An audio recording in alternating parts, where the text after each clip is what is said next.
Now let's begin with the painting part, and here I'm going to take white and paint the candle first plain white all over.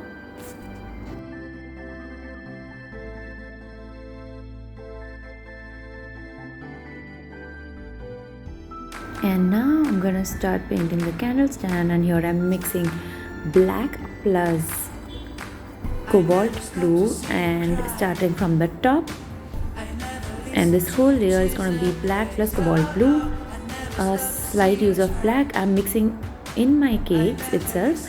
If you're not comfortable that way, you can remove and mix both the colors in a palette. Not too much water. And now I'm using cerulean blue to blend from there, and all my strokes are going to go vertical.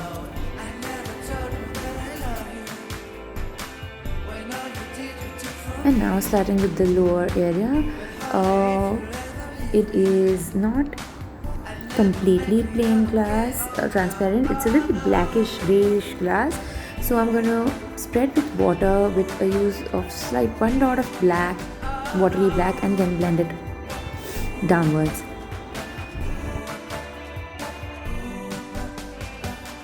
And with the top oval shape, I'm gonna use the same black plus cobalt blue for the top line, and then gonna blend it a little bit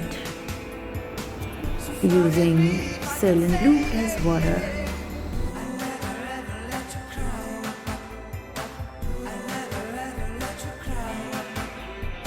Now let's start with the base underneath the candle, and here I'm going to take black plus little bit of cerulean blue with lots of water to make it look grayish blackish blue, and then the same colors mixed to give a darker tone. And here I'm using a little bit more of cerulean blue because it's looking too grayish with the lack of blue, and the same two colors to give a little darkish shade just below the candle.